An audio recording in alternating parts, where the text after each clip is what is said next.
Hello friends, welcome to my YouTube channel JP novel story में। ऐसे ही story सुनने के लिए हमारे चैनल को सब्सक्राइब करें। 86 उसने मुझे प्रपोज नहीं किया। होंठ मिलते ही कुछ पल के दोनों ही शॉक्ड हो जाते हैं। अप्रीता के हाथ इस वक्त रोनी के नंगे बदन पर थी। वहीं रोनी ने अप्रीता के दोनों बाजुओं को पकड़ा था। अप्रीता और रोनी की नजरें एकदम से मिल जाते हैं। अप्रीता हड़बड़ाहट में रोनी के ऊपर से हटती और बिना देखे दौड़ते हुए वहां से निकल जाती। दोनों ने बस एक दूसरे की आंखों में देखा था, किसी ने भी चेहरा ढंग से नहीं देखा। रोनी अभी भी जमीन पर लेटा हुआ था, जैसे इस इंसिडेंट से वह जम गया हो। अप्रीता दौड़ते हुए वहां से जाने लगती, तभी अचानक वह अव्यान से टकरा जाती है। अप्रीता इतनी ज्यादा डिस्टर्ब थी कि वह सिर उठाकर तक नहीं देखती कि वह किससे टकराए हैं। बस सॉरी बोलकर फिर एक बार बहुत तेजी से भागती हुए जाती। इस बार अप्रीता आदित्य से टकरा जाती। इस बार भी अप्रीता बिना देखे सॉरी बोलकर झट से भाग जाती है। आदित्य मुड़कर अप्रीता को देखता है, फिर कुछ सोचते हुए आगे बढ़ जाता है। अव्यान भी पलटकर अप्रीता को ही देख रहा था। अप्रीता से नजरें हटकर अव्यान की नजर आदित्य पर चली जाती है। आदित्य आगे बढ़ते हुए कहता है, चलो। अव्यान एक नजर आदित्य को देखकर हाँ में सिर हिला देता है। दोनों एक साथ वहां से चले जाते। वहीं अप्रीता रूम में पहुंचते ही बिना किसी को देखे तुरंत वॉशरूम के अंदर घुस जाती है। अप्रीता दरवाजे से सटकर अपनी आंखें बंद करके लंबी लंबी सांसें लेने लगती हैं। अप्रीता के आंखों के सामने बार बार वही सीन छाए जा रहा था। अप्रीता अपने होठों को धीरे से छूती और उस पल को याद करने लगती हैं। अप्रीता के आंखों में एकदम से दर्द झलक उठता और उसके आंखों से आंसू गालों पर बह जाते। अप्रीता को अंदर बड़ी ही अंदर इस इंसिडेंट से बहुत ज्यादा दर्द मिला था। ये उसके चेहरे और आंसू से साफ पता चल रहा था। ऐसी कौन सी वजह थी जो अप्रीता को इतनी तकलीफ दे गई? ये तो उसे पता था। अप्रीता आंखों में आंसू लिए तेज कदमों से शॉवर की ओर बढ़ती है और शॉवर ऑन करते ही रोते हुए अपने होठों को बहुत तेजी से साफ करने लगत। बड़ी ही है, वह दूसरे के होठों की छुबन को अपने होठों से अलग करने की कोशिश कर रही थी, जो करना बिल्कुल भी मुमकिन नहीं था। अप्रीता साबुन को अपने हाथ में घसती, उसी वक्त साबुन नीचे गिर जाता है। साबुन के झाग को लिए वह बहुत ही रिफिली अपने होठों पर लगाती है और फिर घसने लगती हैं। बाहर जूही के साथ उसकी सभी फ्रेंड्स परेशान होकर वॉशरूम के दरवाजे को खटखटाए जा रही थी। जूही ने ये तो देखा था कि अप्रीता रोनी के वॉशरूम के अंदर गिरी, लेकिन अंदर क्या हुआ, कौन था, ये उसे बिल्कुल भी पता नहीं था। वहीं उधर रोनी के चेहरे पर भी एक बेचैनी थी। वह वॉशरूम में ही आईने के सामने खड़ा होकर अपने होठों को देख रहा था। रोनी के भी आंखों के सामने बार बार वही सीन चल रही थी। उसे अप्रीता का चेहरा एकदम साफ याद नहीं था, जिस वजह से उसे अप्रीता का चेहरा याद नहीं आ पा रही थी। इधर बहुत देर बाद अप्रीता वॉशरूम का दरवाजा खोलती है। अप्रीता का हाल देखकर सभी हैरान होकर उसके देखने लगते। अप्रीता के होठ हद से ज्यादा लाल हो चुके थे, उसकी आंखें सूजी हुई थी। जूही उसे ऐसा देख घबराते हुए कहती है, अप्रीता ये क्या किया तुमने? अप्रीता गुस्से से सब पर भड़कते हुए कहती है, ये सब तुम सबकी वजह से हुआ है। तुम लोगों की वजह से एक अनजान को मैंने किसी और का हक दे दिया, वो हक जो मैं उसके सिवाय किसी को नहीं दे सकती थी। मुझे अब एक मिनट भी तुम लोगों के साथ नहीं रहना। बोलते ही अप्रीता सबको धक्का देती हुई अपने बैग में कपड़े रखती है। अप्रीता के ऐसे रिएक्शन से सब शॉक थी। जूही एकदम से परेशान होकर सवाल करती है, लेकिन हुआ क्या है यार? अप्रीता गुस्से से सामान भरकर बिना कुछ बोले बैग लेकर तेज कदमों से जाने लगती। सभी परेशान होकर उसके पीछे जाने लगते हैं। जूही उसके साथ चलते हुए कहती है, यार प्लीज माफ कर दे, प्लीज ऐसे मत जाना।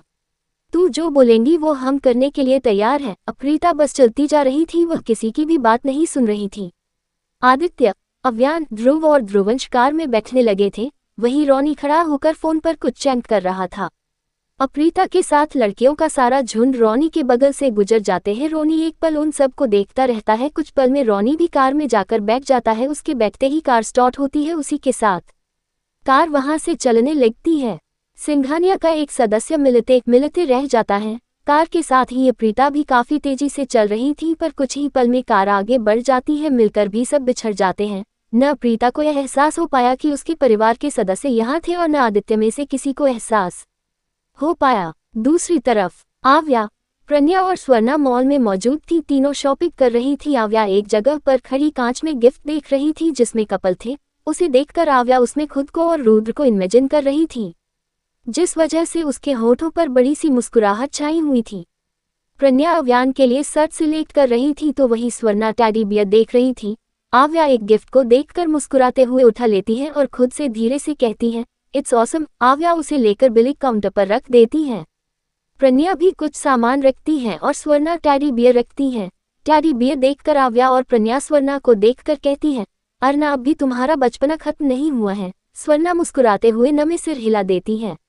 बिल देने के बाद तीनों खाने के लिए बैठ जाते हैं। तीनों खाने लगे थे तभी स्वर्णा कुछ सोचते हुए कहती है, दी कल रात आप किससे बात कर रहे हैं। स्वर्णा के सवाल से आव्या जो बर्गर खा रही थी उसके हलक में अटक जाती है और वह एकदम से खांसने लगती है। प्रन्या जल्दी से उसे पानी पिलाते हुए पीठ को रब करने लगती है। आव्या नजरें उठाकर घूरते हुए स्वर्णा को देखती है। स्वर्णा अपने दांत दिखा देती है। प्रन्या गैस करते हुए कहती है, अगर मैं गलत नहीं हूं तो आव्या आपका बॉयफ्रेंड है राइट, जिसके बारे में अर्ना बात कर रही है। पहले तो आव्या को समझ नहीं आता कि वह क्या जवाब दे, पर फिर खुद को संभाल अपने बालों को पीछे करते हुए कहती है, वो है। आव्या रूथ के बारे में स्वर्णा और प्रन्या को बताते हुए शर्मा रही थी। आव्या की हामी सुनकर स्वर्णा एक्साइटेड होकर कहती है, सीरियसली दी, फिर तो मैं आपकी लव स्टोरी सुनने के लिए बहुत एक्साइटेड हूँ। ये बताइए जीजू ने आपको प्रपोज कैसे किया। प्रपोज शब्द सुनते ही आव्या स्वर्णा को देखने लगती है। आव्या को याद आता है कि आज तक रूथ ने तो उसे कभी प्रपोज किया ही नहीं, जिस वजह से आव्या धीरे से कहती है, उसने मुझे प्रपोज नहीं किया। आव्या का ऐसा जवाब सुनकर प्रन्या और स्वर्णा एक साथ आव्या को देखते हैं, फिर एक दूसरे को देखते हैं। प्रन्या एकाएक कहती है, प्रपोज नहीं किया तो आप दोनों रिलेशन में कैसे आए। कोई रोज, गिफ्ट, बुके कुछ तो दिया होगा उन्होंने। आव्या नाकारी से नमे सिर हिला देती है। सच में रूथ ने आज तक उसके लिए ये सब नहीं किया था। I like you, I propose you, I love you, इसमें से कुछ नहीं कहा उसने। स्वर्णा अपने साइड से सोचते हुए बोलती है। आव्या फिर एक बार नमे सिर हिलाकर कहती है, नहीं। आव्या को देखकर प्रन्या और स्वर्णा हैरान से उसे देखने लगती हैं। बॉयफ्रेंड गर्लफ्रेंड का सफर उस वक्त से शुरू होता है जब दोनों में से कोई अपनी दिल की बात जाहिर करता है, लेकिन आव्या के केस में ऐसा कुछ नहीं हुआ था, जिससे स्वर्णा गैस करते हुए कहती है, लेट मी गैस, जीजू शर्मीले हैं। स्वर्णा का सवाल सुन आव्या अपना सर पीट लेती है, क्योंकि रूथ में शर्मीला का शब्द भी नहीं था। वह किस तरह है यह अगर दोनों को पता चला तो पता नहीं कैसे ही रिएक्ट करेंगे। आव्या यह मन ही मन सोच रही थी। आव्या स्वर्णा को देखते हुए कहती है, डैडा के सामने मुझे किस कर ले, ऐसा नेचर है उसका। ये बोलते हुए आव्या बहुत ज्यादा कॉन्फिडेंस थी। प्रन्या और स्वर्णा ये सुनकर अपने मुंह पर हाथ रख लेते हैं। स्वर्णा मुंह से हाथ हटाते हुए कहती है, हाँ इतना डेयरिंग है तो फिर उन्होंने अब तक प्रपोज क्यों नहीं किया। जब प्रपोज ही नहीं किया फिर आपको पता कैसे चला उन्हें आपसे प्यार है और आप दोनों मिल कैसे। इस सवाल से आव्या को रुद्र और अपनी पहली मुलाकात याद आ जाती है, जिस वक्त उसने बिल्कुल नहीं सोचा था कि वह उस पागल इंसान के प्यार में पड़ जाएंगी।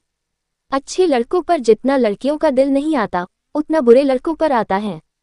रुद्र बुरा तो है लेकिन एक लिमिट में। आव्या सब कुछ सोचते हुए थोड़ा फ्रस्ट्रेट होकर कहती है, मुझे नहीं पता, बस हो गया जो होना था। वैसे भी प्रपोज करना जरूरी थोड़ी होता है। प्रन्या एकदम से कहती है, हाँ वही तो, प्रपोज करने से क्या होता है, अगर हम एहसासों से ही समझ जाएं तो इजहार की जरूरत है बड़ी ही क्या है। आव्या के इस प्रपोज करने वाले टॉपिक से प्रन्या को भी एहसास होता है कि अव्यान ने भी उसे प्रपोज नहीं किया, जिस वजह से वह ऐसे शब्दों से खुद को तसल्ली दे रही थी कि अव्यान उससे प्यार करता है। वैसे तो बहुत कुछ अव्यान ने कहा था जिससे प्रन्या को समझ आ गया था कि अव्यान भी उससे प्यार करत है।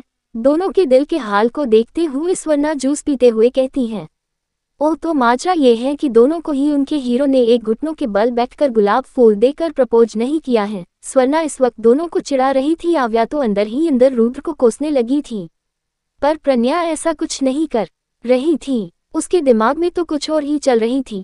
प्यार की शुरुआत चाहे किसी से भी हुई हो, लेकिन प्रन्या खुद इजहार करने का सोच रही थी। लेकिन एक बात थी कि ये सब करना उसके बस में नहीं था। कुछ वक्त ऐसे ही बातें करने के बाद तीनों ही मॉल से निकल जाती हैं। पूरे दिन साथ बिताने के बाद तीनों शाम को घर पहुंचते हैं। घर पहुंचते ही सबको पता चलता है कि आदित्य, अव्यान, ध्रुव और ध्रुवंश आ चुके हैं।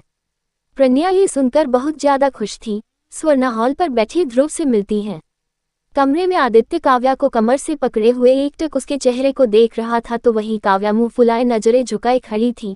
आदित्य बस चुपचाप उसे देखे जा रहा था। काव्या नजरें उठाकर आदित्य से कहती है, आपके ऐसे देखने से मुझ पर जरा भी असर नहीं पड़ेगा। आदित्य काव्या की कमर से हाथ ऊपर ले जाते हुए कहता है, अच्छा अब भी असर नहीं होगा। आदित्य के इस हरकत से काव्या सिहर उठती है। वह तुरंत ही आदित्य का हाथ पकड़कर उसे घूरने लगती है। आदित्य मुस्कुराता हुआ काव्या के नाक पर किस कर लेता है। काव्या कुछ देर तक तो उसे घूरती रहती, फिर मुस्कुराते हुए आदित्य के गले लगकर कहती है, आप बहुत बुरे हैं मिस्टर हस्बैंड। आदित्य काव्या के माथे पर किस कर लेता है। दोनों कुछ पल के लिए शांत रहते हैं। काव्या आदित्य के सीने से लगी हुई खिड़की की ओर देखते हुए कहती है, अब हमारी कहानी खत्म सी हो चुकी है मिस्टर हस्बैंड। बीते पलों को याद कर हमें उन्हें फिर से जीने का मन करता है। हमारी जो जिंदगी शुरू हुई थी उसे खत्म नहीं होना चाहिए था। काव्या की बात को सुनकर आदित्य काव्या के बालों को सहलाते हुए कहता है, जिंदगी शुरू होती ही है खत्म होने के लिए वाइफी। हमेशा तो हमारी कहानी नहीं रह सकती न। काव्या सिर उठाकर आदित्य को देखती है। काव्या आदित्य के आंखों में देखते हुए कहती है, आज भी जब हमें पहले की बात याद आती है तो बिल्कुल विश्वास नहीं होता कि आप मेरे हस्बैंड हैं, मुझसे प्यार करते हैं और हमारे बच्चे भी हैं। काव्या की बात सुनकर आदित्य काव्या के गाल को सहलाते हुए उसे एकटक देखने लगता है। काव्या भी एकटक आदित्य के आंखों में देखती रहती। तभी उसे कुछ याद आता है। वह कहती है, रूहान और स्वरा की बेटी आई है, चलिए मिल लीजिए। आपको पता है बिल्कुल रूहान जैसी दिखती है। बोलते ही काव्या आदित्य को खींचते हुए लेकर जाती है। वही प्रन्या जैसे ही कमरे में पहुंचती है उसकी नजर अव्यान पर चली जाती है जो बेड पर बैठकर फाइल देख रहा था। प्रन्या अव्यान को देखकर मुस्कुराते हुए आगे बढ़ती है। प्रन्या बेड पर बैंग रखकर एक शर्ट निकालती है और अव्यान के पास खड़ी होकर कहती है, मैं आपके लिए शर्ट लेकर आई हूँ, एक बार पहनकर दिखाइए न। अव्यान सिर उठाकर प्रन्या को देखता है, फिर उसके हाथ में पकड़ी ब्लैंक शर्ट को देखने के बाद अव्यान फाइल को साइड में रखकर एकदम से प्रन्या का हाथ पकड़कर खींच लेता है। प्रन्या इस एक्शन से अव्यान के चेहरे के ऊपर झुक जाती है। अव्यान और प्रन्या की नजरें आपस में मिल जाती हैं। थोड़ा और अगर प्रन्या झुकती तो अव्यान के नाक उसके नाक से सट जाते। प्रन्या की धड़कन तेज थी और वह एकटक अव्यान के आंखों में ही देखे जा रही थी। अव्यान एकटक प्रन्या के आंखों में देखते हुए कहता है, तुम पहना दो। जैसे ही प्रन्या के कान में अव्यान की बात जाती उसकी आंखें हैरानी से बड़ी हो जाती हैं। 87 वियर्ड बिहेवियर। अव्यान के ऐसे बोलने से प्रन्या हैरान सी रह गई। प्रन्या अव्यान से नजरें चुराते हुए कहती है, मैं क ऐसे इतना बोलते हुए प्रन्या के गाल लाल हो जाते हैं। अव्यान प्रन्या के गर्दन को पीछे से पकड़कर उसके आंखों में देखकर कहता है, क्योंकि मैं चाहता हूँ। प्रन्या अव्यान के आंखों में देखते हुए एकदम से नजरें झुका लेती है। अव्यान प्रन्या को छोड़कर उसे देखने लगता है। प्रन्या कुछ देर तो वह ऐसे ही खड़ी रहती है, फिर अपने हाथ बढ़ाकर अव्यान के शर्ट के बटन खोलने लगती है।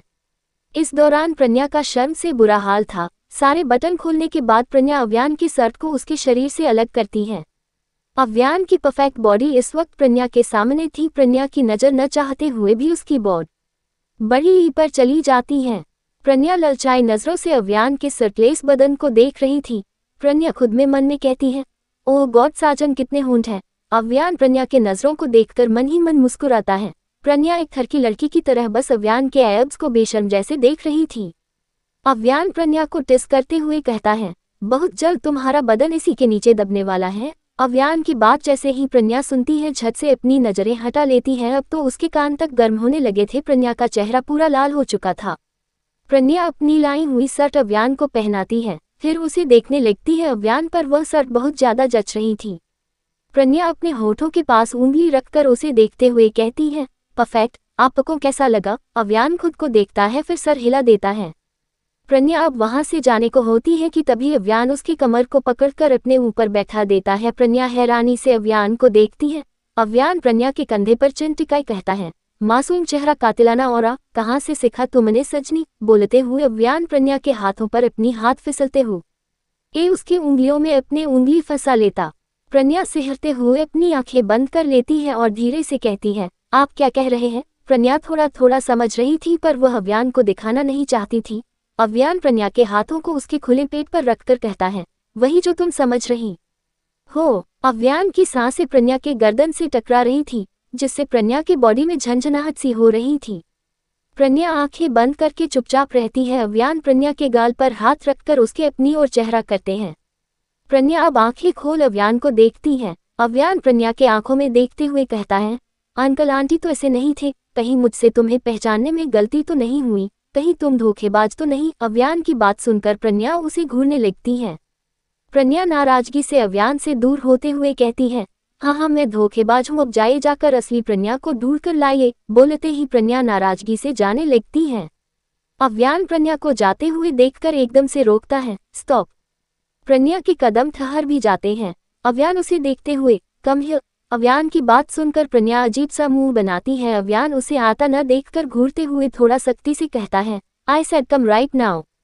प्रन्या नाराजगी से जाकर अव्यान के सामने खड़ी हो जाती है। अव्यान खड़ा होकर प्रन्या के हाथ को मोड़कर पीठ पर लगाकर सर्द आवाज में कहता है, एक कदम भी मुझसे दूर होने के बारे में मत सोचना। इस बार अगर मेरी जिंदगी से दूर गई तो। बोलते ही अव्यान झटके से प्रन्या को बेड पर धक्का देता है। प्रन्या सहमी नजरों से अव्यान को देखती है। अव्यान प्रन्या के ऊपर झुककर उसकी आंखों में देखकर कहता है, जितनी तुम्हारी पागलपन है न, उससे भी ज्यादा मेरा जिद्दीपन है। 3 साल बड़ा हूं तुमसे।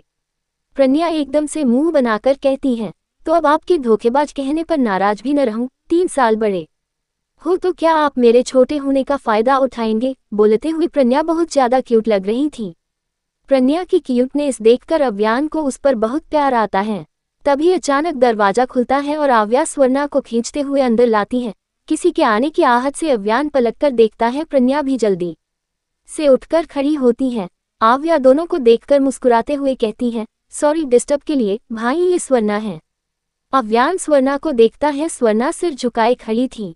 आव्या स्वर्णा को एक नज़र देखकर अव्यान की तरफ धक्का देती है। स्वर्णा किसी तरह से खुद को अव्यान से टकराने से रोक लेती है। आव्या स्वर्णा को देखते हुए कहती है, भाई ये आपसे बहुत डरती है। स्वर्णा जैसे ही ये सुनती है उसकी हवा टाइट हो जाती है। अव्यान इशारे से प्रन्या और आव्या को जाने के लिए कहता है। दोनों जल्दी से कमरे से निकलकर दरवाजा बंद कर देते हैं। दरवाजा बंद की आवाज सुनकर स्वर्णा इधर उधर अपनी नजरें डोलत बड़ी ही है। कमरे में अव्यान और खुद को अकेला पाकर स्वर्णा की तो सांसें हलक पर आ जाती हैं। स्वर्णा कुछ समझ पाती तभी अव्यान की आवाज उसे सुनाई देती है, तुम्हें मुझसे डर लगता है। स्वर्णा अपनी नजरें गलती से भी नहीं उठाती। वह कांपती हुई आवाज में कहती है, वो मैं भाई वो। इससे आगे स्वर्णा कुछ बोल ही नहीं पा रही थी। लुक एट मी, अव्यान एकदम से बोलता है। स्वर्णा अपने आंखों की गोटियों को इधर उधर करते फर्श को ही देखती रहती। I said look at me. इस बार अव्यान की सीरियस भरी आवाज आती है। स्वर्णा अपनी आंखें मीचकर सिर उठा लेती। बंद आंखें देखकर अव्यान उसकी ओर कदम बढ़ाकर उसके गाल पर हाथ रखता है। स्वर्णा का पूरा शरीर कांप उठता है। अव्यान झुककर स्वर्णा के माथे पर किस करता है। स्वर्णा आंखें खोलकर अव्यान को देखती है। अव्यान इस वक्त स्वर्णा के बहुत करीब था। अव्यान उसकी गाल से हाथ हटाकर कहता है, कैसी हो। स्वर्णा अव्यान की बात सुनते ही तुरंत उसके सीने से लग जाती है। अव्यान उसके बालों को सहलाते हुए सामने की ओर देखता रहता है। पटना। रॉनी अव्यान के साथ नहीं गया था, वह सीधे पटना चला गया था। रॉनी एक घर के अंदर जाता है। उसकी नज़र एक आदमी और औरत पर पड़ती है। ये दोनों वीर और टीना थे। दोनों किचन में थे। टीना काढ़ा बना रही थी और वीर खाने के लिए कुछ बना रहा था। रॉनी दोनों को देखते हुए कहता है, इतने ध्यान से क्या बनाया जा रहा है। आवाज की तरफ जैसे ही दोनों देखते हैं दोनों के चेहरे पर एक खुशी दिखती है। उसमें से टीना कहती है, थैंक गॉड रॉनी तुम आ गए। वीना कब से तुमसे मिलना चाहती है। ठीक है मैं मिलकर आता है। बोलते ही रॉनी एक और बढ़ जाता है। टीना रॉनी को जाते हुए कहती है, वीर क्यों न हम रॉनी और वीना की शादी करवा दे। एक बार बात करके देखो ना। मुझे बहुत बुरा लगता है रॉनी को अकेला सा देखकर। वीर भी रॉनी को देखता है और कहता है, उम्र ही क्या हुई है उसकी। शादी कोई छोटी रिपब्लिटी थोड़ी ही है। वैसे भी हम ये तो जान ले दोनों एक दूसरे को चाहते हैं या नहीं। वीर की बात सुनकर टीना सोचने लगती है। कमरे में पहुंचते ही रॉनी देखता है वीना बेड पर सोई हुई है। रॉनी आगे बढ़कर बेड पर बैठ जाता है और अपना हाथ बढ़ाकर उसके माथे पर रख लेता है। उसके ऐसा करते ही वीना धीरे धीरे अपनी आंखें खोल लेती है। वीना के आंखें खुलते ही रॉनी अपना हाथ हटाकर पूछता है, क्या हुआ ये। वीना उठकर सीधे रॉनी के गले लग जाती है। गले लगते ही वीना अपनी आंखें बंद कर लेती है। रॉनी उसके पीठ पर हाथ रखे कहता है, वीना ठीक हो न तुम। वीना आंखें बंद किए हुए धीरे से कहती है, अब बेहतर लग रही है। क्या तुम हमेशा मुझसे ऐसे ही दूर रहोगे। हमेशा बस तुम मुझे छोड़कर चले जाते हो। ऐसा लगता है जैसे तुम मुझसे भाग रहे हो। रॉनी ये सुनकर वीना को खुद से अलग करके उसके चेहरे को देखता है। वीना भी रॉनी को देखती है। वीना के आंखों में ज्यादा देर रॉनी नहीं देख पाता और अपनी नजरें दूसरी ओर कर लेता है। वीना ये देखकर आगे बढ़कर रॉनी के गाल पर अपने होंठ रख देती है। वीना जैसे ही ये करती है रॉनी एकदम से उससे दूर हो जाता है। रॉनी को वीना के ऐसा करने से बहुत अजीब लगता है। उसे इस वक्त अप्रीता के साथ हुई किस याद आने लगती है। वीना रॉनी के ऐसा रिएक्शन से उसे देखते हुए कहती है, क्या हुआ। रॉनी अपने सोच से ध्यान हटाकर वीना को देखते हुए कहता है, दवाई ली तुमने। रॉनी बिल्कुल यह जताना नहीं चाहता था कि वह वीना के ऐसे किस करने से बहुत ज्यादा अनकंफर्टेबल हो गया है। ऐसा नहीं था कि रॉनी वीना को पसंद नहीं करता था, वह वीना को पसंद करता था और यह भी जानता था कि वीना भी उसे पसंद करती है, पर कभी उसे प्यार का एहसास नहीं हुआ था और आज उसे वीना के करीब होने से एक घुटन सी हो रही थी। वीना रॉनी के सवाल से उसके हाथ को पकड़कर उसे फिर एक बार बेड पर बैठाती है और बोलती है, डैड काढ़ा बना रहे हैं, लेकर आते ही होंगे, तुम बताओ तुम्हें क्या हुआ। रॉनी वीना के सवाल पर बस नमे सिर हिला देता है। वीना रॉनी के चेहरे को अपने दोनों हाथ से थामकर उसके आंखों में देखने लगती है, जिसमें रॉनी की बेचैनी साफ दिख रही थी। वीना उसके आंखों में एकटक देखते हुए कहती है, फिर तुम्हारी आंखों में इतनी बेचैनी क्यों है? प्रश्नवाचक चिन्ह। क्या मैं तुम्हारी सारी बेचैनी दूर कर सकती हूँ? उद्धरण चिन्ह अल्पविराम। रॉनी बस वीना के आंखों में देखता रहता है, पर कोई जवाब नहीं देता। वीना अब रॉनी के होंठ को देखकर उसकी ओर बढ़ने लगती है। रॉनी बस वीना को देखता जा रहा था। वीना उसके एकदम करीब जाती है। रॉनी अनकंफर्टेबल होकर कहता है, वीना तुम ये क्या? वीना बस रॉनी के आंखों में देखते हुए आगे बढ़ रही थी।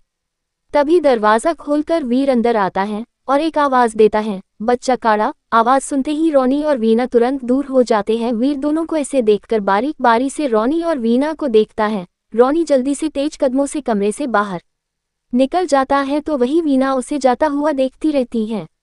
गोवा रात हो चुकी थी। स्वर्णा अब ध्रुवंश से मिली क्योंकि वह आते साथ कहीं चला गया था। ध्रुवंश स्वर्णा के गाल को खींचते हुए हंसकर बोलता है, ओह माय स्वीट सिस्टर, तुम तो पहले से भी सॉफ्ट हो गई हो। स्वर्णा अपने गाल को सहलाकर मुंह छोटे उलाए कहती है, ऐसा मत कीजिए, दर्द होता है। ध्रुवंश फिर से उसके गाल को खींचकर हंसता है तो स्वर्णा श्रेष्ठा को शिकायत करती है, बड़ी मॉम देखिए न, ब्रदर मेरी बात नहीं सुन रहे हैं। श्रेष्ठा ध्रुवंश को मना करते हुए कहती है, अंश अर्ना को परेशान मत करो। ध्रुवंश फिर से स्वर्णा के गाल खींचकर कहता है, मैं कहाँ परेशान कर रहा हूँ मॉम। स्वर्णा अब घूर कर ध्रुवंश को देखने लगती है। ध्रुवंश हंसते हुए स्वर्णा को गले लगा लेता है। स्वर्णा भी मुस्कुराते हुए ध्रुवंश के गले लग जाती है। आव्या इस वक्त बस ध्रुवंश को घूरे जा रही थी क्योंकि ध्रुवंश उससे बात नहीं कर रहा था। कुछ देर में यह दोनों अलग होते हैं। स्वर्णा अपनी छोटी उंगली दिखाते हुए कहती है, प्रॉमिस कीजिए अब आप मुझे बिल्कुल परेशान नहीं करेंगे। ध्रुवंश कुछ पल उसकी उंगली देखता है, फिर उसके गाल को खींचकर कहता है, मैं परेशान नहीं करूंगा तो और कौन करेगा। इतना बोल वह हंसने लगता है। वही स्वर्णा रोनी सी सूरत बना लेती है क्योंकि सच में इस बार ध्रुवंश ने उसके गाल को बहुत जोर से खींचा था। स्वर्णा की रोनी सूरत को देखकर ध्रुवंश चुप हो जाता है और चिंता भरे स्वर में बोलता है, क्या हुआ, ज्यादा लगा क्या?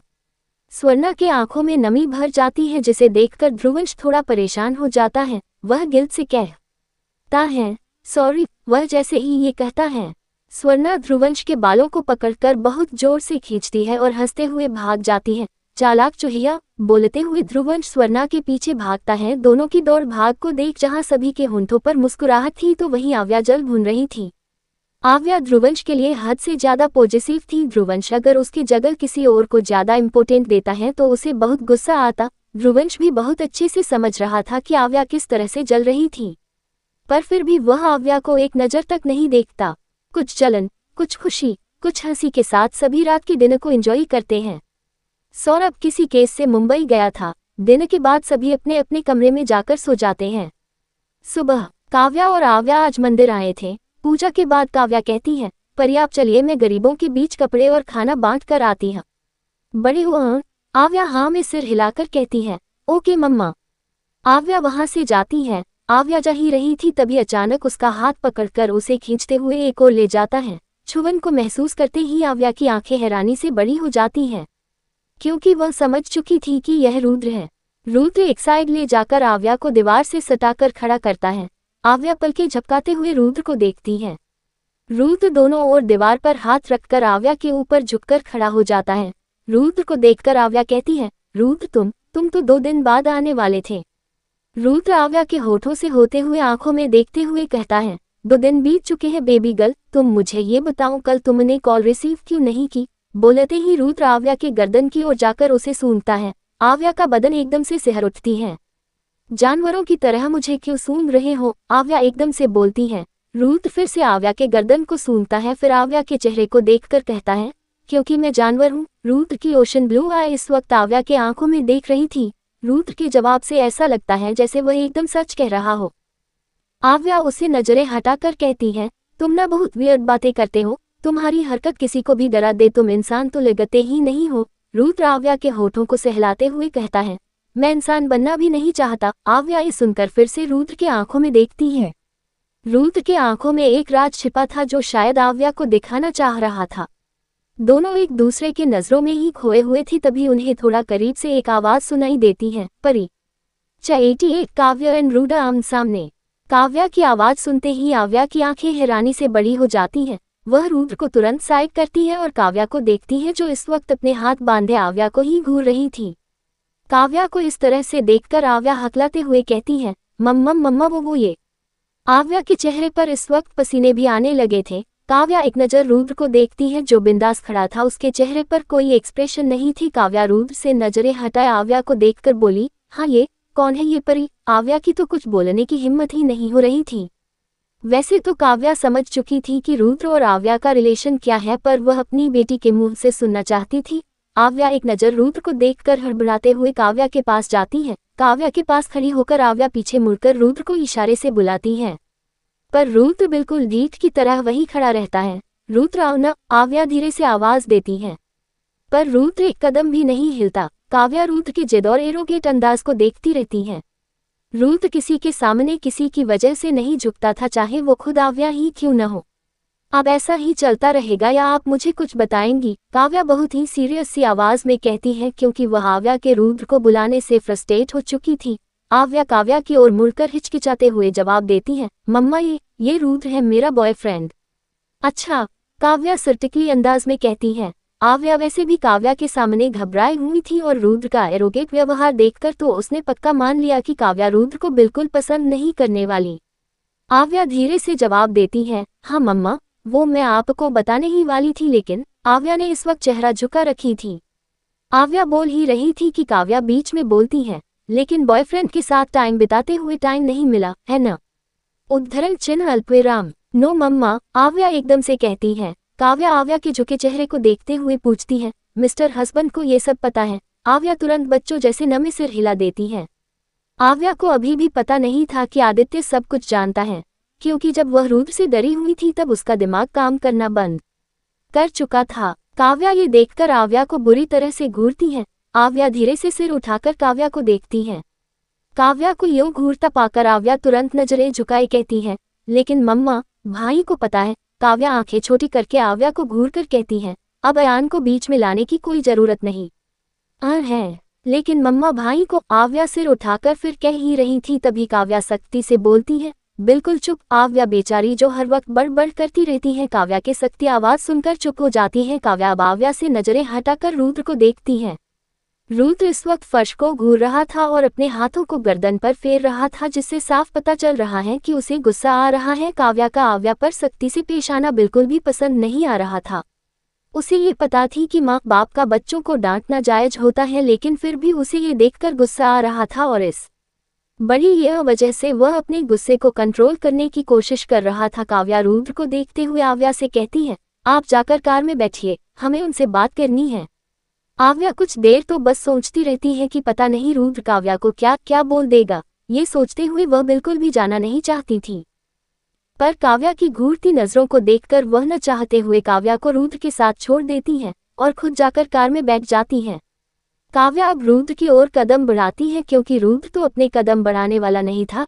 काव्या रुद्र की थोड़ा दूरी बनाए खड़ी होकर उसे ऊपर से नीचे तक देखती है। रुद्र न इस वक्त जीन्स, टी शर्ट और जैकेट पहनी थी, उसका चश्मा शर्ट पर लटका हुआ था। तो भी उसका गेटअप बहुत ज्यादा एरोगेट था, जो बस उसके जिद्दीपन को दिखा रहा था। काव्या उसके गेटअप को देखकर उसके चेहरे को देखते हुए कहती है, सो मिस्टर, कब से जानते हैं मेरी बेटी को? काव्या के ऐसे सवाल से रुद्र कुछ पल तो चुप रहता है, फिर एकदम से जवाब देता है, I don't like questions. Rudra ने काव्या को इस तरीके से जवाब दिया था जैसे उसे काव्या के रिजेक्ट होने का जरा भी डर न हो। काव्या भौहें चढ़ाए उसे देखती है, फिर अपने हाथ बांधे कहती है, इतना एटीट्यूड, अगर तुम्हारे ऐसे जवाब से मैंने तुम्हें रिजेक्ट कर दिया तो पता है क्या होगा? नहीं, और मुझे जानना भी नहीं है। रुद्र बहुत आराम से अपने एटीट्यूड को बरकरार रखते हुए जवाब देता है। काव्या उसके ऐसे जवाब से बिल्कुल खुश नहीं थी, बल्कि चिढ़ रही थी। काव्या अपनी एटीट्यूड दिखाते हुए कहती है, बस 1 मिनट चाहिए तुम्हें अपनी बेट बड़ी की जिंदगी से बाहर फेंकने के लिए। जहाँ यहाँ रुद्र और काव्या में बहस चल रही थी तो वहीं कार के अंदर आव्या नर्वस होकर दांतों तले अपने नाखूनों को चबा रही थी। ऐसा करते हुए वह बार बार मुड़कर रुद्र और काव्या को देखने की कोशिश कर रही थी पर उसे देख ही नहीं रहे थे। आव्या रुद्र के हरकतों को याद करते हुए अंदर ही अंदर बहुत ज्यादा घबरा रही थी। आव्या नर्वस होकर कहती है, ओह गॉड, किस सिचुएशन में फंसा दिया, पता नहीं ये जंगली इंसान कैसा जवाब दे रहा होगा मेरी मम्मा को। मम्मा को इसने सच्चाई बता दी तो फिर तो मम्मा पक्का ही उसे रिजेक्ट करेगी। आव्या बस छोटे उद्दम में बड़बड़ाए जा रही थी। वहीं उधर रुद्र जैसे ही काव्या की बात सुनता है तो वह बहुत आराम से जवाब देता है, और मुझे बस एक रात चाहिए आपकी बेटी को प्रेग्नेंट करने के लिए। काव्या जैसे ही रुद्र की ऐसी बात सुनती है अपनी आंखें बड़ी बड़ी करके उसे देखने लगती हैं। उसके मन में ये चलने लगता है कि ये लड़का कितना ज्यादा बेशर्म है, मतलब अपनी गर्लफ्रेंड के माँ के सामने ऐसी बातें कर रहा है। रुद्र आगे बिंदास से कहता है, फिर वो हमेशा हमेशा के लिए मेरी, आप भी कुछ नहीं कर सकती। यू इडियट, बोलकर काव्या गुस्से से बढ़ती है पर अचानक ही उसका पैर पिछल जाती है। काव्या गिरती उससे पहले रुद्र उसे संभाल लेता है। काव्या रुद्र को देखती है। रुद्र काव्या को छोड़कर एक कदम पीछे होकर कहता है, मैं ये बिल्कुल नहीं कहूंगा कि मैं बेबी गर्ल के आंखों में कभी आंसू नहीं आने दूंगा। नहीं ये कहूंगा कि उसे हमेशा खुश रखूंगा, क्योंकि मैं उसके इमोशंस कंट्रोल नहीं कर सकता। पर हाँ, इतना जरूर कहूंगा कि जिंदगी भर उसे खुद से कभी दूर नहीं करूंगा, और अगर किसी ने दूर करने की कोशिश की तो उसे जिंदा नहीं छोड़ूंगा। रुद्र की बातें सीधे काव्या के दिल पर जाकर लगती हैं। ये सच था कि कोई किसी के इमोशंस कंट्रोल नहीं कर सकता। ऐसी सिचुएशन आती है जिसमें इंसान दुख भी सहते हैं। काव्या बस रुद्र के जवाब से इम्प्रेस हो चुकी थी, पर फिर भी वह और रुद्र को जज करना चाहती थी। काव्या थोड़ा सोचती है फिर सवाल करती है, मैं कैसे मान लूं कि तुम परी से प्यार करते हो? तुम्हें देखकर तो मुझे बिल्कुल नहीं लगता। अभी जब वो बुला रही थी तब तुम आए नहीं और नहीं मुझे रिस्पेक्ट दी, ये जानते हुए भी कि मैं उसकी माँ हूँ। सवाल मुझे पसंद नहीं फिर भी जवाब दे रहा हूँ, यही आपके लिए बहुत बड़ी रिस्पेक्ट है। मैं बेबी गर्ल के बुलाने पर नहीं, आपके लिए बुलाने पर नहीं जा रहा था, क्योंकि मेरी जिंदगी में मैं 3 लोगों के लिए अपने कदम आगे बढ़ाता हूँ, एक मेरी मॉम, मेरा फ्रेंड और बेबी गर्ल। इसके अलावा मेरे अंदर किसी के लिए इमोशंस नहीं है। बोलते हुए रुद्र की आवाज एकदम से सर्द हो जाती है। काव्या रुद्र के आंखों में दर्द देख पा रही थी जो उसने नफरत से छिपा रखी थी। काव्या कुछ देर तक रुद्र को देखती है, फिर कुछ सोचते हुए कहती है, किसी दिन अपनी माँ को हमारे घर लेकर जरूर आना, और हाँ कोई जरूरत नहीं है परी को शादी से पहले प्रेग्नेंट करने की।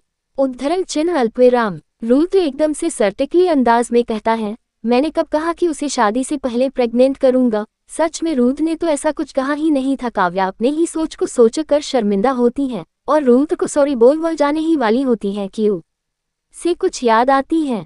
काव्या मुड़कर पूछती है, तुम्हारे डैड? क्या तुम्हारे डैड नहीं है? रुद्र जवाब देने ही वाला था तभी आव्या बुलाती है, मम्मा। आवाज को सुनकर काव्या मुड़कर आव्या को देखती है। आव्या तेज कदमों से दोनों के पास आती है और काव्या को देखकर कहती है, मम्मा चलिए, मुझे बहुत भूख लगी है। आव्या के ऐसे अचानक आने से काव्या ये भूल ही जाती है कि वह रुद्र को कुछ पूछ रही थी। वह हाँ बोलकर जाने लगती है। आव्या रुद्र के थोड़ा करीब होकर उसे घूरते हुए कहती है, तुमसे तो मैं बाद में बात करती हूँ। बोलकर आव्या जल्दी से काव्या के पीछे भागते हुए चली जाती है। अल्पविराम। रुद्र आव्या को जाता हुआ देखता रहता है। काव्या और आव्या कार में बैठते हैं। चंद पलों में ही कार वहां से चली जाती है। रुद्र कार को देखते हुए धीरे से कहता है, इनोसेंट क्रेजी गर्ल। इतना बोल वह शर्ट के चश्मे को लेकर अपनी आंखों को छुपा लेता है। रुद्र कार में बैठकर अपना फोन निकालकर वॉलपेपर पर लगी आव्या के तस्वीर को देखता है। तस्वीर पर आव्या के चेहरे को बहुत गौर से देखते हुए कहता है, day by day I am going mad for your baby girl. बोलते ही वह फोन को बंद करके साइड में रखता है और बहुत ही स्पीड से कार को स्टार्ट करके चला जाता है। वहीं दूसरी तरफ पटना में रोनी वीना के पास बैठा उसे सूप खिला रहा था, पर उसका ध्यान कहीं और ही था। वीना उसे बहुत गौर से देख रही थी। वीना कुछ देर तक तो उसे यूं ही देखती रहती है, फिर उसका एकदम से हाथ पकड़ लेती है। रोनी होश में आकर वीना को देखता है। वीना रोनी के आंखों में बहुत गौर से देखते हुए कहती है, जब से तुम आए हो बहुत अजीब बिहेव कर रहे हो, हुआ क्या है तुम्हें? रोनी जल्दी से नमे सिर हिलाकर कहता है, कुछ भी तो नहीं। वीना रोनी के गाल पर हाथ रखे कहती है, इतने सालों की फ्रेंडशिप है हमारी, क्या मैं नहीं देख सकती का? छोटी तुम कितना परेशान हो? रोनी वीना के आंखों में देखते हुए कहता है, वीना प्लीज क्या हम इन चीजों से ड्रॉप नहीं कर सकते? 4 साल से तो हम लोग ट्राई कर रहे हैं लेकिन फिर भी मेरे अंदर वो फीलिंग्स नहीं आई। वीना जैसे ही ये सुनती है उसके हाथ रोनी के गाल से हट जाते हैं। वीना रोनी से दूर होकर कहती है, ओह तो ये बात है, मुझे भी तुम्हें देखकर यही लगता है तुम्हारे बस में नहीं है ये सब। कोई बात नहीं, तुम्हें वो याद नहीं आती, यही मेरे लिए सबसे बड़ी बात है। सॉरी, मैंने तुम्हें किस करने की कोशिश की। बोलते हुए वीना शर्मिंदा होकर सिर झुका लेती है। रोनी वीना के गाल पर हाथ रखकर उसके गाल पर किस कर लेता है और बहुत ही नरमी से कहता है, इट्स ओके। वीना रोनी के आंखों में देखते हुए कहती है, तुम बहुत ज्यादा अट्रैक्टिव हो, किसी को भी अट्रैक्ट कर लेते हो। मैंने सोचा नहीं था कि मैं तुम्हारे वजह से इतना जल्दी मूव ऑन कर लूंगी। मेरा बॉयफ्रेंड पता है आज वेटर बना फिर रहा है। बोलकर वीना हंसने लगती है। रोनी भी उसकी बात सुनकर हंसता है। वीना के हंसते हुए अचानक ही आंखों में आंसू भर जाते हैं और वह एकदम से रोनी को हक करके कहती है, फाइनली मैं उसके दिए धोखे से बाहर निकल गई। थैंक यू मुझे सपोर्ट करने के लिए। रोने की कोशिश भी मत करना। रोनी वीना की पीठ पर हाथ रख बोला। वीना रोनी से अलग होकर अपने आंखों में बसी नमी को पोंछती है और हंसते हुए कहती है, अगर किसी को ये पता चला ना कि हम बस अपने दर्द को भुलाने के लिए डेट कर रहे थे, सीरियसली सब हंसेंगे हम दोनों पर फ्रेंडशिप से ज्यादा आगे बढ़ ही नहीं पाए। वीना के इतना कहती ही है कि तभी रोनी कहता है, क्योंकि ये तुम्हारा बेकार आइडिया जो था। ये सुनते ही वीना घूरकर रोनी को देखती है। रोनी हंसते हुए वीना के गाल को खींचता है। वीना रोनी को अब बुरी तरह से घूरने लगती है। गोवा रात का वक्त था। आव्या डिनर के बाद कमरे की ओर जा रही थी, तभी स्वर्णा आव्या को टेरेस चलने का कहती है। आव्या कुछ सोचकर मना करती है, जिस पर स्वर्णा जिद करते हुए कहती है, चलिए नदी, ठंडी ठंडी हवा चल रही है। आव्या इस बार कुछ कहती उससे पहले स्वर्णा उसे खींचते हुए ले जाती है। टेरेस में जाकर जैसे ही आव्या की नज़र सामने जाती है, उसका दिल जैसे खुशी से भर उठता है। चारों तरफ लाइटों और फूलों से टेरेस सजा हुआ था, जो नज़ारा बहुत ही खूबसूरत था। पर एकदम से आव्या कंफ्यूज्ड होकर स्वर्णा को देखती है, फिर सवाल करती है, ये किस लिए? स्वर्णा मुस्कुराते हुए फिर से सामने देखने का इशारा करती है। आव्या फिर से सामने देखती है तो सामने ध्रुवंश कान पकड़कर खड़ा था। उसे देखते ही आव्या की आंखें नम हो जाती है। आव्या तुरंत ही भागकर जाती है, ध्रुवंश को झटके से गले लगा लेती है। ध्रुवंश उसके ऐसा करते ही एक कदम पीछे होकर आव्या को कसकर पकड़ लेता है। आव्या सिसकते हुए कहती है, आई रियली मिस यू अंश। ध्रुवंश आव्या के बालों को सहलाते हुए कहता है, I am sorry tulip. Swarna दोनों को देखकर अपनी आंखों की नमी साफ करती है, फिर उन दोनों के पास जाकर ध्रुवंश से कहती है, ब्रदर मुझे भी हक चाहिए। ध्रुवंश ये सुनकर आव्या से अलग होने की कोशिश करता, पर तभी आव्या स्वर्णा को ध्रुवंश से दूर करते हुए कहती है, नो अंश सिर्फ मेरा है। ये सुनकर स्वर्णा का बुरा सा मुंह बन जाता है। ध्रुवंश आव्या को समझाते हुए कहता है, ट्यूलिप वो भी मेरी बहन है ना, चलो हक करने दो। आव्या तुरंत न में सिर हिलाकर कहती है, नो तुम दोनों ने कल बहुत मस्ती की मेरे सामने, अब तुम सिर्फ मुझे हक करोगे। स्वर्णा को ध्रुवंश और आव्या की बॉन्डिंग एक हक कर आरुष की याद आ जाती है। भाई बहन में आरुष और स्वर्णा की बहुत अच्छी बॉन्डिंग थी, जो स्वर्णा को आज भी याद थी। स्वर्णा मन ही मन आरुष को याद करके पलटकर जाने लगती है। उसी वक्त आव्या को भी ये बात याद आ जाती है। आव्या तुरंत ध्रुवंश से अलग होकर स्वर्णा का हाथ पकड़ लेती है। स्वर्णा झटके से पलटकर आव्या के गले लगकर रोने लगती है। ध्रुवंश अब दोनों को एक साथ गले लगा लेता है और दोनों के माथे पर बारी बारी से किस करके कहता है, बहुत जल्द सब कुछ ठीक हो जाएगा। 89 unknown girl and boy. Kavya bed पर बैठी हुई सामने की ओर देखते हुए बहुत गहराई से खोई हुई सी थी। आदित्य कमरे में आकर अपने कपड़े चेंज करके बेड पर आ जाता है। उसकी नज़र काव्या के खोए हुए चेहरे पर जाती है। आदित्य बेड पर बैठते हुए काव्या की कमर पर चिमटी काट लेता है। काव्या होश में आकर आदित्य को देखती है और उसकी हरकत पर उसे घूरती है। आदित्य काव्या की बाजू पकड़कर अपनी ओर खींच लेता है, जिससे काव्या आदित्य के ऊपर आ जाती है। आप ये क्या कर रहे हैं? बोलते हुए काव्या आदित्य को पकड़ लेती है। दोनों में इस वक्त आदित्य नीचे और काव्या ऊपर थी। आदित्य बड़े प्यार से काव्या के बालों को चेहरे से हटाते हुए कहता है, मेरे होते हुए मेरे बारे में सोचने की क्या जरूरत है वाइफी। काव्या आदित्य को देखकर कुछ पल चुप रहती है, फिर आदित्य के शर्ट के बटन खोलते हुए कहती है, मैं आपके बारे में नहीं सोच रही थी। आपको पता है आज मैं परी के लवर से मिली, तो उसके बारे में सोच रही थी। काव्या बोलते हुए क्या कर रही थी ये उसे भी नहीं पता था। आदित्य काव्या की कमर पर अपने हाथ को लपेटकर कहता है, रैबिट की बात तो बाद में करते हैं वाइफी, तुम्हारे एक्शन से मेरा कुछ और ही मूड बन रहा है। आदित्य की बात सुनते ही काव्या को एहसास होता है कि वह क्या कर रही है। काव्या तुरंत आदित्य के सीने पर मारकर कहती है, छी आप बहुत गंदे हैं। काव्या बोलते ही आदित्य के ऊपर से हटने लगती है, पर हट नहीं पाती क्योंकि आदित्य ने उसे जकड़ा हुआ था। आदित्य अचानक काव्या को पलटकर बेड पर लेटाता है और खुद ऊपर आ जाता है। काव्या आदित्य को देखती है। आदित्य काव्या के नाक पर अपने नाक रब करते हुए कहता है, और अब मेरा मन है कि तुम्हें भी गंदा कर दूं। काव्या मुस्कुराते हुए आदित्य के गले पर अपने हाथ लपेट लेती है और बड़े ही नरमी से कहती है, आपको पता है आपकी जो प्यारी बेटी है उसकी पसंद ने आज मुझे क्या कहा? आदित्य काव्या के होठों पर लाइट किस करके पूछता है। क्या कहा? काव्या आदित्य को एकटक देखती है। आदित्य काव्या के नाक पर किस करके फिर एक बार पूछता है, बताओ वाइफी क्या कहा? आदित्य काव्या के अब नाक से गाल पर किस करता है। काव्या एकदम से सीरियस होकर कहती है, आपको सब कुछ पता है ना मिस्टर हस्बैंड? आदित्य एकदम से रुककर काव्या को देखता है तो काव्या आदित्य के आंखों में एकटक देखती है जैसे कुछ खोजने की कोशिश कर रही हो। आदित्य कुछ पल काव्या के आंखों में देखता है, फिर धीमी सांस छोड़कर काव्या के ऊपर से हटकर बगल में लेटता है। काव्या सवालों से भरी नजरों से आदित्य को देखती है। कुछ पल तो आदित्य बिल्कुल शांत रहता है, फिर सीलिंग को देखकर कहता है, पहले और अब में ज्यादा डिफरेंट नहीं है वाइफी। मैं पहले भी सबके बारे में खबर रखता था और अब भी रखता हूँ। मुझे पता है कौन क्या करता है और किसके साथ रहता है। बस बात यह है कि आज मैं अकेला नहीं हूँ जो सबकी खबर रखता हूँ, मेरा बेटा भी है। काव्या ये सुनकर मुस्कुराते हुए आदित्य के सीने पर सिर रख लेती है, फिर बड़े ही शांत से सवाल करती है, आप अयान से बहुत प्यार करते हैं ना? आदित्य तुरंत कहता है, नहीं, मुझे अपने दोनों बच्चों से बहुत प्यार है और उससे भी ज्यादा मुझे उन दोनों की माँ से प्यार है। बोलते ही आदित्य काव्या को अपने ऊपर खींच लेता है। काव्या हैरानी से आदित्य को देखती है और फिर एक बार शांति से आदित्य के ऊपर अपना सर उसके सीने पर रखकर अपनी आंखें बंद करती है। आदित्य काव्या के बालों पर हाथ फेरते हुए ऊपर छत को देखता रहता है।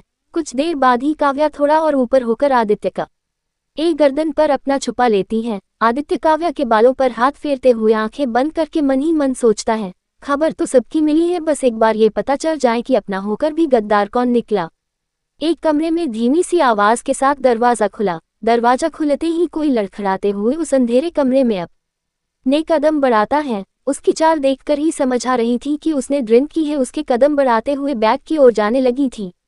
चलते हुए उसकी भूरी आंखें बेड पर लेटी लड़की पर ठहर जाती हैं। वह चल ही रहा था तभी अचानक वह लड़खड़ा गया, जिससे कदम डगमगा गए और साइड पर रखे टेबल से वह टकरा जाता है। टकराने की वजह से टेबल पर रखा वाश गिर जाता है। गिरने की आवाज होते ही बेड पर सोई लड़की की आंखें एकदम से खुल जाती हैं। वह सामने अंधेरे में खड़े लड़के को देखकर उसे नफरत की निगाहों से घूरती है। सामने खड़ा लड़का चलते हुए बेड पर पास आ जाता है। पहुंचते ही वह लड़की के ऊपर झुक जाता है। शराब की बहुत ज्यादा स्मेल से वह लड़की अपना मुंह फेर लेती है। ये देखकर लड़के के चेहरे पर तिरछी स्माइल आ जाती है। वह लड़की के गाल को अपनी तरफ करके उसकी नफरत भरी आंखों में देखते हुए कहता है, बीवी, तुम्हारी ये अदाएं हाय मुझे पागल कर देती हैं। वह लड़की उसे नफरत से देखने लगती है। वह लड़का अपनी नशीली भूरी आंखों से उसे देख कहता है, इतनी शिद्दत से न देखो, कहीं मैं तुम्हें अपने बाहों में न संभाल लूं। सोचो ये अंधेरी सी रात में बस मेरी सांसें और तुम्हारी सिसकियां कराहट गूंजे तो। उफ! बोलते हुए उसकी फूंक उस लड़की के चेहरे पर लगती है, जिससे शराब की गंदी स्मेल लड़की पर पड़ती है। लड़की गुस्से से कहती है, छी कितनी गंदी स्मेल आ रही है, दूर हटो मुझसे। बोलते हुए वह उसे दूर करने के लिए अपने हाथ उसके सीने पर रखकर धक्का देने लगती है, पर उसका धक्का देने से कोई फायदा नहीं होता। वह लड़का थोड़ा भी नहीं हिलता, बल्कि वह उस लड़की पर हंसते हुए उसका हाथ पकड़कर चूम लेता है। वह लड़की ये देखकर तुरंत अपना दोनों हाथ पीछे कर लेती, जिससे लड़के का भारी सा शरीर लड़की के ऊपर गिर जाता है। लड़की दब जाती है। आह, कितने भारी हो तुम, हटो मेरे ऊपर से। बोलते हुए वह लड़की उसे धक्का देने की कोशिश करती है। वह लड़का धीरे धीरे खुद को संभालते हुए लड़की के सटे हुए शरीर से ऊपर होता है और हंसते हुए कहता है, भारी तो लगूंगा ही, 7 साल छोटी जो हो मुझसे। उसकी ये बात सुनते ही वह लड़की फिर एक बार उसे नफरत से देखती है, लेकिन इस बार नफरत के साथ उसके आंखों में कुछ और भी थी। वह लड़का बहुत ही प्यार उस लड़की के चेहरे को छूते हुए कहता है, उफ, ये तेरी नजरें, ये अदाएं, ये नकाजत, ये हुस्न, कंट्रोल ही खोना का मन करता है। बोलते हुए वह धीरे धीरे उस लड़की के करीब बढ़ता है। वह उसके होठों को अपने होठों की गिरफ्त में लेने के लिए तैयार था। थोड़ी इंच की ही दूरी बची थी तभी वह लड़की उसे थप्पड़ मारती है। लड़के का चेहरा दूसरी ओर हो जाता है। लड़की का चेहरा गुस्से से लाल था, वह उसे ही घूर रही थी। लड़की के थप्पड़ मारने के कुछ मिनटों बाद ही लड़का हंसने लगता है। ये देख लड़की हैरान रह जाती है। वह लड़की की ओर देखकर अपने गाल को छूता है, फिर अपने हाथ पर किस कर लेता है जैसे वह लड़की के थप्पड़ को चूम रहा हो। वह लड़का सनकिया कहे पागल की तरह हरकत कर रहा था। शादी को 3 महीने हो गए बीवी, अब तो छूने का हक दे दो। इतना क्यों तड़पा रही हो? ये जो तुम्हारा नन्हा सा बदन है उसे छूने को मेरा बदन बेकरार है। तुम्हारी वो मदहोशी भरी आवाजें कान सुनने को बेकरार है। बोलते हुए वह बस उसके आंखों में देख रहा था। वह लड़की नफरत से गुस्से में कहती है, कैसी शादी कैसी बीवी, तुमने मेरे साथ जबरदस्ती से शादी की है। वह लड़की जैसे ही ये कहती है वह लड़का बस उसके नफरत से देखती आंखों में खोया हुआ कहता है, अपने पास रखने के लिए जबरदस्ती करना जरूरी था क्योंकि सुकून हो तुम मेरी। इतना बोलते बोलते उसकी आंखें धीरे धीरे बंद हो जाती है और सीधा लड़की के सीने के ऊपर गिर जाता है। उसके गिरते ही वह लड़की उसे हटाने के लिए धक्का देने लगती है। उसे लगा था कि वह लड़का जानबूझकर कर रहा है, लेकिन नशे की वजह से वह लड़का बेहोश हो चुका था। वह लड़की कोशिश करती रहती है पर उसका नन्हा सा शरीर उस लड़के के बड़े से शरीर को हिला तक नहीं पाता। आखिर में वह लड़की थक हार कर लड़के के शरीर से दबी हुई ही सो जाती है। अगली सुबह नाश्ते के बाद काव्या, श्रेष्ठा, प्रज्ञा और स्वर्णा सोफे पर बैठे हुए थे और सब अपने अपने काम में चले गए। बातें करते करते काव्या प्रज्ञा को गौर से देखते हुए कहती है, सहस्त्रा, आप और अयान के बीच सब कुछ ठीक है ना? प्रज्ञा थोड़ी कंफ्यूज्ड हो जाती, क्योंकि अयान और उसके बीच फिलहाल तो सब ठीक था, इसलिए प्रज्ञा हल्का सा असमंजस में ही सिर हिला देती है। प्रज्ञा के जवाब देते ही काव्या एकदम से कहती है, ठीक है फिर आप दोनों जल्दी से बेबी प्लानिंग कर लीजिए। प्रज्ञा जैसे ही ये सुनती है वह वही जम जाती है। वही काव्या आगे बोलती जाती है, क्योंकि अब तक आपको पता चल गया होगा कि हमने अपने बच्चों को बड़े होते हुए नहीं देखा, और अब मैं बिल्कुल नहीं चाहती कि आप दोनों के बच्चे होते होते मैं बुढ़ी होकर मर जाऊं। मुझे अयान के बच्चों को देखना है और उनकी शादी भी। श्रेष्ठा और स्वर्णा काव्या की बात सुनकर प्रज्ञा को देखती हैं, जो बर्फ की तरह जमी हुई थी। प्रज्ञा के ऐसे रिएक्शन से अब तीनों ही उसे देखते हैं। काव्या अब उसे बुलाने भी लगी थी। प्रज्ञा जैसे अब कुछ सुन ही नहीं रही थी। काव्या जब बार बार बुलाती रहती है तो स्वर्णा जो प्रज्ञा के बगल में ही बैठी थी वह प्रज्ञा के कंधे को हिलाती है। उसके हिलाते ही प्रज्ञा होश में आती है। पहले वह स्वर्णा को देखती है, फिर काव्या और श्रेष्ठा को। काव्या प्रज्ञा को देखकर बोलती है, क्या हुआ, आप कहाँ खो गई? प्रज्ञा के एक्सप्रेशन बहुत अजीब हो चुके थे। उसे सच में इस वक्त बहुत अजीब लग रहा था। उसने बच्चे के बारे में अपनी लाइफ में कभी नहीं सोची थी। प्रज्ञा हकलाते हुए बोली, मम्मा वो मैं बस 21 साल की हूँ। प्रज्ञा के जवाब से श्रेष्ठा बिना सोचे समझे बोल देती है, इसका मतलब अयान प्रोटेक्शन यूज करता है। काव्या तुरंत ही अपना गला साफ करते हुए श्रेष्ठा को घूरती है, तो वही प्रज्ञा के गाल शर्म से लाल हो जाते हैं। स्वर्णा को तो कुछ समझ ही नहीं आ रहा था कि कैसी बातें चल रही हैं। स्वर्णा बातों को समझने की कोशिश करते हुए सवाल करती है, प्रोटेक्शन? कैसा प्रोटेक्शन भाई, कैसा प्रोटेक्शन यूज करते हैं? स्वर्णा का सवाल सुनते ही वहां का माहौल बहुत ज्यादा ऑकवर्ड हो जाता है। प्रज्ञा कुछ काम का बहाना बनाकर तुरंत वहां से भाग जाती है। काव्या भी श्रेष्ठा को घूरकर इशारे करते हुए अपने साथ आने को कहती है। श्रेष्ठा जो ध्रुव की वजह से पूरी बेशर्म हो चुकी थी वह बेचारा सा मुंह बना लेती है। वही बेचारी मासूम सी स्वर्णा सबको जाते हुए देखती रहती है। उसे जरा भी समझ नहीं था कि उसने क्या गलत बोल दिया। स्वर्णा हमेशा हॉस्टल में रही है, पढ़ाई में ही उसने ध्यान दिया है, और वो भी प्रज्ञा जैसे 21 साल की है, पर वह प्रज्ञा की तरह मेच्योर नहीं है। उसे इन सब के बारे में जरा भी पता नहीं था। चेन्नई शौर्य राठौर केबिन में। अर्थव इस वक्त आव्या के केबिन में बैठा हुआ था। आव्या पेशेंट को चैंट करने में बिजी थी। चैंट करने के बाद आव्या चेयर पर बैठते हुए कहती है, हाँ तो बताओ अब क्या हुआ? बोलते हुए आव्या स्टेथोस्कोप टेबल पर रखकर अर्थव को देखती है। अर्थव बड़े गौर से आव्या को देखता है, फिर मुस्कुराते हुए कहता है, वो मैं ये कह रहा था कि हम दोनों के बीच दोस्ती तो हो गई, क्यों ना आज कहीं वक्त बिताने चले। जैसे ही आव्या ने यह बात सुनी उसने अर्थव को घूर कर देखा। उसे अर्थव की बातें बहुत अजीब सी लगी। आव्या ने तुरंत कहा, हेलो मिस्टर, मैंने तुमसे दोस्ती की है, बॉयफ्रेंड नहीं बनाया जो तुम्हारे साथ वक्त बिताऊं। वैसे भी मेरा ऑलरेडी एक बॉयफ्रेंड है, अगर उसने तुम्हें मेरे साथ देख लिया तो फिर तुम्हारी खैर नहीं। आव्या ने ये बात वार्निंग लहजे में कही थी।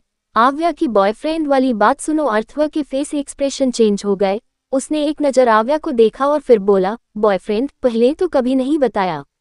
अर्थव के कहने पर आव्या ने बस अपनी मुंह बिगाड़ी। अर्थव ने ये देखकर फोन पर कुछ किया और फिर आव्या को एक हकर बोला, ठीक है फिर बताऊं कौन है और क्या करता है? आव्या आंखें छोटी करके अर्थव को देखने लगी, क्योंकि अर्थव ये जानने के लिए क्यूरियस था और अर्थव की क्यूरियोसिटी से आव्या को बहुत अजीब फीलिंग आ रही थी। आव्या के एक्सप्रेशन देखकर अर्थव ने तुरंत अपनी क्यूरियोसिटी को छिपा ली। आव्या ने अर्थव को बहुत ध्यान से देखते हुए कहा, मुझे तुम्हें देखकर ऐसा लगने लगा है जैसे तुमने मुझसे दोस्ती कुछ करने के लिए की है। मतलब जैसे कोई मकसद। बोलते ही आव्या चुप होकर अर्थव को सीरियसनेस से देखने लगी। जैसे ही अर्थव ने ये सुना उसका चेहरा पीला पड़ गया, जैसे वह पकड़ा गया हो। आव्या बहुत देर तक तो उसे शक भरी निगाहों से देखती रही और वही अर्थव अपने आप को आव्या की नजरों से बचाने की कोशिश करने लगा था। अचानक ही आव्या हंसने लगी। वह बिल्कुल खुलकर हंस रही थी। वह हंसते हुए एकदम से बोली, हाँ हाँ तुम्हारी शक्ल देखो अपनी। ओ गॉड कितने डर गए हो तुम। अर्थव ने नीचे छिपाए फोन को तुरंत बंद करके अपने पॉकेट में रख लिया। फिर वह भी हल्का मुस्कुराते हुए आव्या को देखने लगा। उसने अपनी सिचुएशन उसी मुस्कुराहट में छिपा ली। अर्थव टेबल पर दोनों हाथ रखे आव्या को एकटक देखते हुए बोला, तुम्हारी स्माइल बहुत अच्छी है। ये सुनते ही आव्या की हंसी गायब हो गई। अर्थव आगे बोला, बहुत नसीब वाला है तुम्हारा बॉयफ्रेंड। बोलकर उसने आव्या को स्माइल पास की। आव्या ने भी बदले में स्माइल कर दी। अर्थव अपनी जगह से उठकर बोला, ठीक है अब मैं चलता हूँ, मैं बस तुमसे मिलने आया था। आव्या ने बस सर हिला दी तो अर्थव पलटकर तुरंत केबिन से निकल गया। अर्थव हॉस्पिटल से बाहर निकलते हुए ब्लूटूथ पर टैप करके धीरे से बोला, इससे काम नहीं चलेगा, कुछ और सोचना पड़ेगा। लड़की बहुत शातिर है। बोलते ही उसने ब्लूटूथ बंद किया और अपने बाइक पर बैठकर वहां निकल गया। दूसरी ओर एक कमरे में अव्यान चेयर पर बैठा हुआ एकटक बेड पर लेटी नैना को देखे जा रहा था। कमरे का दरवाजा खुला और रुद्र कमरे के अंदर एंटर हुआ। रुद्र चलकर बेड पर बैठा और नैना के मुरझे हुए चेहरे को देखते हुए बोला, तुमने मॉम को यहाँ क्यों शिफ्ट करवा दिया। अव्यान चुप सा बस नैना के चेहरे को ही देख रहा था। कुछ देर तक तो शांति पसरी हुई थी, फिर कुछ ही पल में अव्यान ने नैना के हाथ को थाम लिया। अव्यान के आंखों में इमोशंस नहीं थे, लेकिन फिर भी उसने ऐसा करने से उसके अंदर के इमोशंस जाहिर हो रहे थे। रुद्र ने अव्यान के हाथ को देखा और फिर अव्यान के चेहरे को। अव्यान बस चुप रहा, उसने एक शब्द भी नहीं कहा। रुद्र अब उठा और अव्यान के बैठे चेयर को पकड़कर उसके ऊपर झुक गया। अव्यान की नजर अब नैना से हटकर रुद्र पर चली गई। रुद्र अव्यान के आंखों में देखते कहा, what happened, any problem. Avyan आराम से चेयर से टिककर बैठते हुए बोला, नथिंग। बोलते हुए उसने अपने हाथ से चेयर को पकड़ लिया। रुद्र ने अव्यान के चेयर पर साइड में अपने घुटने को रखा और बोला, कुछ तो बात है, ऐसा तो नहीं हो सकता तुम्हारे एक्शन का कोई मतलब न हो। अव्यान ने रुद्र के चेहरे को देखा। रुद्र अव्यान के हर एक एक्शन को अच्छी तरह से समझता था।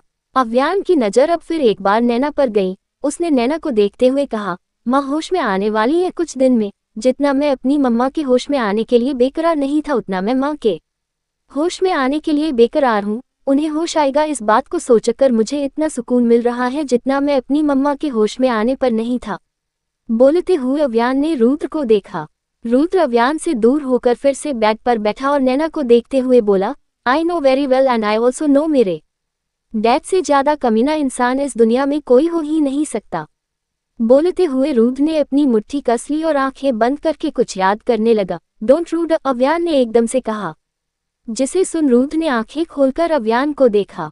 वो सब याद करोगे तो तुम्हें गुस्सा आएगा और फिर तुम तुम्हारे बाप को मारने के लिए तपड़ोगे। गुस्से में तुम आउट ऑफ कंट्रोल हो जाते हो और फिर मैं भी तुम्हें कंट्रोल नहीं कर पाता। इतना बोलते हुए अव्यान बस एक रुद्र की आंखों में देखते रहता है। रुद्र ने ये देखकर अपनी पलकें झपका दी। ऐसा करते हुए वह अव्यान को बता रहा था कि ठीक है। वहीं दूसरी ओर शराब के नशे में डूबे हुए लड़के की जब आंखें खुली तो तब तक दोपहर के 2 बज चुके थे। वह टाइम देखकर बाहर की देखा जहां सूरज की चमचमाती धूप की रोशनी अंदर आ रही थी। उसने अपनी पलकें झपकाई और बैठकर नीचे से शराब को बोतल निकाल सीधे अपने मुंह में लगाकर पीने लगा। 4-5 घूंट पीने के बाद उसका नशा फिर एक बार जाग गया, पर वह बिल्कुल ही नॉर्मल लग रहा था। उस लड़के ने कंबल को अपने ऊपर से हटाए और बेड से उठकर खड़ा हुआ। उसके कदम थोड़े हिल रहे थे। वह डगमगाते हुए आगे बढ़ने लगा। चलते चलते एकदम से उसका नशा भारी हुआ और किसी टकरा गया। टकराते ही वह संभल न सका और सीधे फर्श पर गिर गया। उसी के साथ चूड़ियों के छनकार के साथ उसके ऊपर एक लड़की गिरी। वह लड़का उस लड़की को देखने लगा। उसे देखते हुए लड़का बोला, लाल साड़ी, मांग में सिंदूर, गोरा बदन, गुलाबी होंठ, आंखों में काजल और नाक पर गुस्सा। बोलते ही उसने उसके नाक को टच किया। लड़की ने तुरंत मुंह फेर ली। वह लड़का उसके कमर पर हाथ कसते हुए बोलता है, मिसेज स्प्रेहा शौर्य राठौड़, इतना सजना सवरना मेरे लिए। बोलते हुए शौर्य स्प्रेहा को बड़े प्यार से देखता है। ये लड़का है शौर्य रुखसार का पहला बच्चा जो करीब 27 साल का है, और ये लड़की है उसकी पत्नी स्प्रेहा जो बस 20 साल की है और शौर्य के चंगुल में फंसी हुई है। चंगुल इसलिए क्योंकि शौर्य ने स्प्रेहा से जबरदस्ती शादी की थी। क्यों और कैसे ये तो बाद में पता चलेगा। स्पृहा तुरंत ही उसके ऊपर से हटने की कोशिश करने लगती है लेकिन कर नहीं पाती क्योंकि शौर्य ने उसे पकड़ रखा था। स्पृहा गुस्से से खुद को छुड़ाते हुए कहती है, छोड़ो मुझे, तुम्हारे मुंह से कितनी गंदी स्मेल आ रही है। शौर्य ये सुनकर स्पृहा को और कसकर पकड़ लेता है और मुस्कुराते हुए स्पृहा के बालों को कान के पीछे कर लेता है। स्पृहा खुद छुड़ाने लगती है लेकिन थी तो वह शौर्य से बहुत छोटी जिस वजह से खुद को छुड़ा नहीं पा रही थी। शौर्य अपनी भूरी नशीली आंखों से उसे देखकर सर्द आवाज में कहता है, तुम्हें छोड़ दूं ये कभी हो नहीं सकता और तुम मुझे छोड़ो ये मैं कभी होने नहीं दूंगा। स्पृहा कुछ पल के लिए शौर्य की भयंकर आवाज से डर जाती है और बिल्कुल चुप हो जाती है। शौर्य स्पृहा के होठों को सहलाते हुए कहता है, तुम्हें मैं पी नहीं सकता इसलिए शराब का नशा करना पड़ता है। अगर स्मेल पसंद नहीं है तो तुम्हारे नशे में डूबा दो मुझे, कसम से एक कसर नहीं छोड़ूंगा तुम्हें पीने में। उद्धरण चिन्ह अल्पविराम। स्पृहा बिल्कुल चुपचाप नजरें झुकाए रहती है। शौर्य धीरे से स्पृहा को छोड़ता है। स्पृहा को यह महसूस होते ही वह जल्दी से उठकर जाने लगती है, तभी शौर्य उसका हाथ पकड़कर रोक लेता है। स्पृहा चुप से खड़ी हो जाती है। शौर्य उठता है और स्पृहा के दोनों कंधों को पकड़कर खड़ा हो जाता है। स्पृहा अब भी चुपचाप खड़ी रहती है। उसकी चुप्पी देखकर शौर्य हंसते हुए कहता है, बीवी, तुम्हारी इस नजाकत ने मुझे संकी बना दिया। न चोट, न जबरदस्ती, न चिल्लाता हूं तुम पर, लेकिन फिर भी तुम्हारी नजरें डर से झुक जाती हैं। अल्पविराम। उसके इतना बोलते ही कमरे में एक आवाज आती है, सर, आपकी बहुत जरूरी कॉल है। शौर्य अपनी गर्दन मोड़े बॉडीगार्ड को देखता है। शौर्य की आंखों में देख बॉडीगार्ड एक कदम पीछे हो जाता है। शौर्य की आंखें इस वक्त लाल थी जो बहुत खतरनाक लग रही थी। शौर्य उसे इशारे से बुलाता है और स्पृहा की ओर इशारा करते हुए पूछता है, ये कौन है? बॉडीगार्ड डर से कांपते हुए धीरे से हकलाते हुए जवाब देता है, शर्मा मैम आपकी वाइफ है। शौर्य इस वक्त भी स्पृहा के करीब झुका हुआ था और उसे एहसास हो रहा था कि स्पृहा भी हल्का कांप रही है। शौर्य धीरे मगर बहुत ही सर्द आवाज में बॉडीगार्ड से कहता है, दिख रहा है न, मैं अपनी बीवी से बात कर रहा हूँ। बॉडीगार्ड डर से सिर हिलाता है, तभी शौर्य जोर से चिल्लाता है, तो तुम्हारी हिम्मत कैसे हुई यहाँ आकर बीच में बोलने की? शौर्य की आवाज इतनी ज्यादा तेज थी कि स्पृहा का पूरा शरीर कांप उठा। शौर्य की आवाज आते ही अचानक उस कमरे में गन सूट की आवाज आती है, जिससे स्पृहा कसकर अपनी आंखें बंद करके रोने लगती हैं। 2-3 बॉडीगार्ड जल्दी से दौड़कर शौर्य के कमरे में आते हैं। शौर्य उनको देखकर गुस्से से कहता है, जल्दी हटाओ इसे यहाँ से। तीनों बॉडीगार्ड नीचे पड़े डेड बॉडी को उठाकर ले जाते हैं। उनके जाते ही शौर्य स्पृहा को देखता है जो डर की वजह से खुलकर रो भी नहीं पा रही थी। शौर्य बस स्पृहा के सामने सॉफ्ट था, असल में वह क्या है ये तो आगे पता चलेगा। शौर्य स्पृहा के चेहरे को ऊपर उठाकर कहता है, क्या हुआ बीवी, तुम रो क्यों रही हो? उस आदमी के लिए। उसे मैं नहीं मारना चाहता था लेकिन उसने गलती की न, हमारे बीच आ गया। हम दोनों कितने प्यार से बात कर रहे थे और वो बीच में आ गया। स्पृहा ये सब कुछ सुनते हुए फफक फफक कर रोने लगती है। वह भले शौर्य से बहस करती थी लेकिन कभी कभी वह शौर्य से बुरी तरह से डर जाती थी क्योंकि उसके सामने खड़ा उसका पति संकी था। शौर्य स्पृहा को ले जाकर बेड पर बिठाता है। स्पृहा पलके झुकाए बस रो रही थी। शौर्य स्पृहा के आंसुओं को पोंछते हुए कहता है, प्लीज मत रो, देखो तुम जो बोलोगी मैं तुम्हारे लिए वही ला दूंगा। क्या चाहिए तुम्हें बोलो, मैं तुम्हारे लिए पिज्जा ला दूं, पिज्जा खाओगी?